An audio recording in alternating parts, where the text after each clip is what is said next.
Et c'est avec Adrien Leblanc qu'on va terminer cette formidable émission. Je savais pas si j'avais fait le jeu de mots, mais tu avais un nom quand même prédestiné pour ton secteur, Adrien. Donc on doit te le dire massivement, mais ça m'avait pas, ça m'avait pas sauté à l'esprit. Donc fondateur de AUM,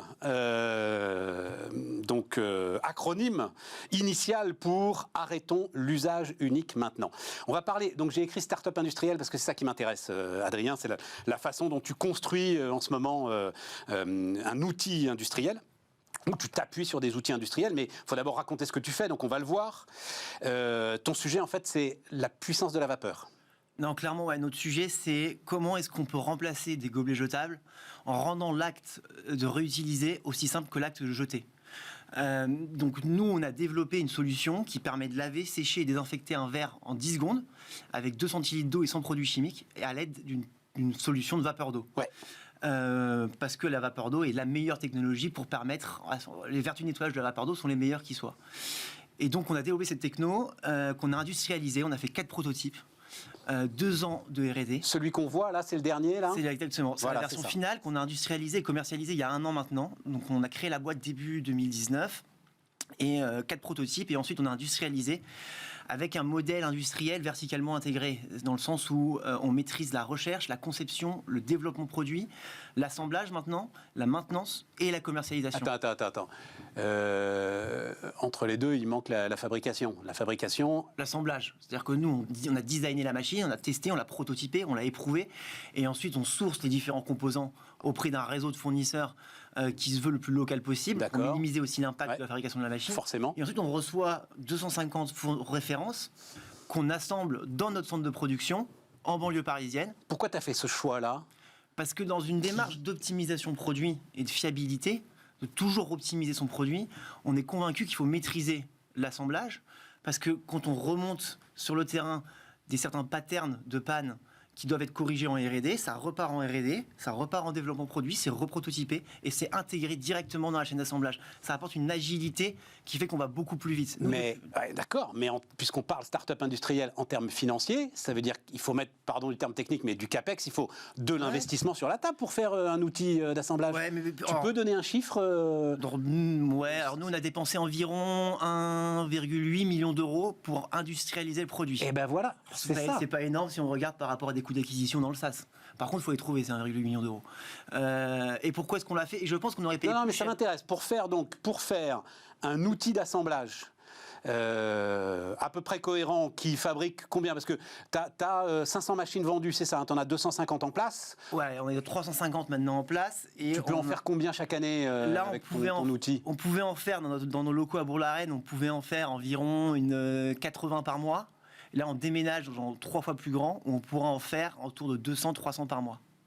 Et ça vaut 2 millions d'euros, ça, de faire cet outil-là. Si le cash est bien géré, c'est-à-dire que le fait d'avoir internalisé, ça permet d'éviter de passer par des bureaux d'études qui embauchent des ingénieurs comme ceux que nous on a en interne, mais qui en plus prennent leur marge. D'accord. Donc le fait d'avoir nos propres ingénieurs qui maîtrisent le produit, qui le développent, qui itèrent, c'est presque moins cher en fait que de prendre des bureaux d'études qui vont prendre le produit de A à Z et qui vont le développer, qui vont vous dire merci maintenant le produit où il est là. Mais tout ce qui est locaux, ateliers, machine d'assemblage. Alors machine d'assemblage, on en a au final très peu parce qu'on reçoit l'ensemble des composants et après je vais pas de vulgariser, mais notre produit c'est un grand meuble Ikea un peu complexe. D'accord. On prend l'ensemble des pièces, on le monte, ça passe à la qualité, c'est éprouvé, c'est cyclé, et ensuite ça va chez les clients. Donc j'ai pas encore toutes des presses d'injection, comme on peut avoir. Voilà, c'est à ça que je pensais. On n'a pas encore internalisé toute la partie de prendre mon châssis, avoir mes presses d'injection et de les sortir. Pour avoir ça, il faudra arriver sur des volumes beaucoup plus conséquents, où on arrive dans une autre démarche de rationalisation des coûts, où là, en effet, il faut atteindre des certains volumes pour commencer à s'intégrer verticalement vers l'amont du développement. Et ça, c'est le stade que tu as en tête. On est à terme, ouais. Pour plus tard, voilà. Si on arrive sur des volumes conséquents, et clairement avec le choix, ça sera un choix stratégique à faire. Mais nous, on a cette volonté, c'est ce qui nous anime, c'est ce qui nous fait vibrer. On a envie de développer de l'industrie, on a envie d'être une entreprise industrielle, c'est dans nos valeurs. On a la conviction qu'on peut le faire en France avec un schéma, une supply chain locale, européenne, française. On a uniquement nos composants électroniques qui viennent de Chine. Le reste, tout est européen. On a le label Origine France Garantie qui est le plus prestigieux qui soit. Et on a envie, on y croit. Pourquoi je parlais de la vapeur au début? Parce que donc on l'a vu effectivement. Alors en plus, on n'a pas le temps de tout parler, mais tu insistes beaucoup sur le design, hein, et là-dessus on est complètement en phase. C'est une belle machine pour nettoyer un verre. Tu fais pas une entreprise industrielle avec une belle machine pour nettoyer un verre. C'est-à-dire que vous avez d'autres ambitions autour de la vapeur. En fait, votre sujet, c'est quand même l'utilisation de la vapeur. Voilà. Du nettoyage. C'est-à-dire qu'on a la conviction que le nettoyage, il est resté dans l'angle mort de l'innovation. On a développé dans l'aérospace, dans la téléphonie, des choses merveilleuses. Personne ne s'est intéressé au nettoyage. La dernière grande innovation, il y a un peu Dyson qui a travaillé dessus, mais globalement, c'est le lave-vaisselle. Et en fait, dans la société de demain, où on va devoir réduire drastiquement les déchets et donc réutiliser, le principal frein, c'est toujours le nettoyage. Et donc, si on permet à l'utilisateur de nettoyer très rapidement son contenant, en fait, on arrive à un modèle qui est scalable au niveau de la réutilisation.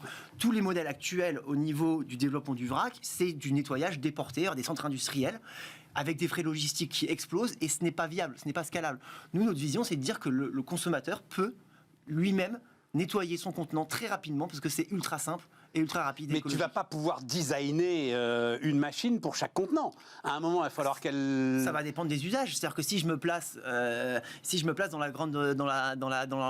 un sujet qui nous passionne en ce moment, qu'on regarde, c'est à la fois la cosmétique, mais aussi le vrac, où là, il y a des lois qui vont rentrer en vigueur pour favoriser un maximum le vrac. Il y aura des sujets de réutilisation des contenants, où là, il y aura potentiellement du nettoyage sur place. Et donc là, il y aura une machine designée spécialement, et avec peut-être une vingtaine de contenants. Excellent. Une vingtaine de contenants qui vont permettre de faire ses courses. Et comment est-ce qu'on va nettoyer ces contenants? Parce que le verre qu'on voit là, on va peut-être le revoir d'ailleurs un coup, parce que c'est quand même extra. Tu t'es occupé du verre aussi, vous vous êtes occupé du verre aussi. Enfin, vous l'avez designé avec un fabricant de verre. On a pris le verre de Bodum qui existait. Et on l'a redesigné légèrement pour qu'il s'adapte à votre machine. Mais c'est un verre qui existe dans le commerce. Et ta réflexion sur le vrac, c'est pareil. Tu vas prendre un contenant, j'en sais rien, Pyrex, n'importe quoi.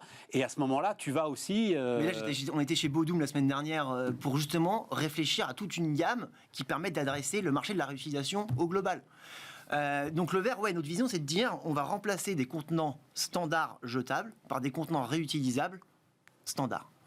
Donc à partir de là, pourquoi est-ce qu'on pourrait les gobelets jetables, donc c'est ce qui nous occupe actuellement, mais ils sont tous standards. Pourquoi est-ce qu'on pourrait pas être des contenants réutilisables standards qui sont encore plus premium, parce que le verre qu'on propose, c'est un verre qui est double paroi, qui est super agréable en plus, super ultra agréable. Et donc c'est plébiscité par nos clients. Mais les gens partent avec, non? Non, pas. Alors c'est marrant parce que là, c'est pas le retour de la consigne, ça va être le retour de la consigne. On en parle assez régulièrement, le retour de la consigne. Non, mais nous, on est plutôt dans des espaces fermés, donc des entreprises. Ce qu'on remarque, c'est que là, on est en train de se développer à l'international, et on voit par exemple aux Pays-Bas, au Danemark, en Scandinavie, où là, il y a une vraie rigueur au niveau de la suivi des consignes, et le verre est toujours ramené au bon endroit, il n'y a pas de problème. En France, on a environ autour de 5% de taux de perte et de casse sur l'ensemble du parc qui est mis à disposition des entreprises. Oui, c'est ça, parce qu'on va finir là-dessus. C'est un contrat énorme aux Pays-Bas. Alors en fait, l'enjeu, c'est qu'il y a des cadres réglementaires qui rentrent en vigueur au niveau européen. Alors les Pays-Bas sont encore une fois avant-gardistes, ils ont été sur la mobilité et ils le démontrent encore une fois sur la réduction des déchets. Interdiction de l'ensemble des gobelets jetables, cartons, tous les gobelets jetables, dès début 2024. Donc là, il y a un changement de paradigme global, culturel qui se met en place, et donc les entreprises... On commence à signer des gros contrats. Donc on travaille aussi avec les facility managers qui sont en charge de la gestion des entreprises. Et on a signé, en 3 mois, on a signé plus de 100 machines. Ça représente quasiment 700 000 €. Et ça veut dire qu'il a fallu envoyer un gars aux Pays-Bas pour prospecter tout ça? C'est moi qui m'en occupe. Donc je suis un peu en électron libre à ce niveau-là. Je vais régulièrement dans les pays limitrophes, et puis je structure tous ces partenariats. Ouais, mais c'est ça, mais suivre quand même la législation, la façon dont elle se... Alors on est très attentif à tout ça, parce que c'est clairement un levier, un relais de croissance. Et d'ailleurs, c'est ce qui nous a permis de convaincre des fonds d'investissement, c'est de se dire que ce marché-là, la réutilisation, il va exploser. Tu me disais, il nous reste 1 minute 30, parcours sinueux d'une start-up industrielle. Tu as eu des freins à un moment? Tu t'es dit, à un moment, tu t'es dit, mais bon Dieu, on n'y arrivera jamais, c'est pas possible, ils sont trop cons, ils veulent pas qu'on progresse? C'est pas dit qu'on n'y arriverait jamais, mais le hardware en France... c'est dur, vu que c'est considéré comme dur. Mais c'est quoi? C'est réglementairement que tu as eu un moment?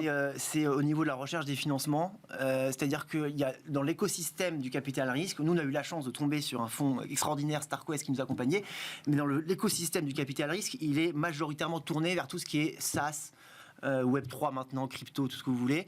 Mais il y a très peu de fonds de VC qui savent faire du hardware et qui comprennent le hardware. Et donc, en effet, certains ont pris des déconvenus dans le hardware par le passé. Ils ont un peu peur de s'orienter là-dessus. La chance qu'on a, c'est qu'on est très impact, on n'est pas que hardware. Tout à fait. Ce qui fait qu'on arrive à avoir les deux dimensions et on a réussi à convaincre des fonds. Arrêtez les cryptos, les gars, c'est fini, c'est bon. Quoi. Non, mais il y a des choses à faire On aussi s'en dans fout. l'industrie. Mais oui, c'est du vent.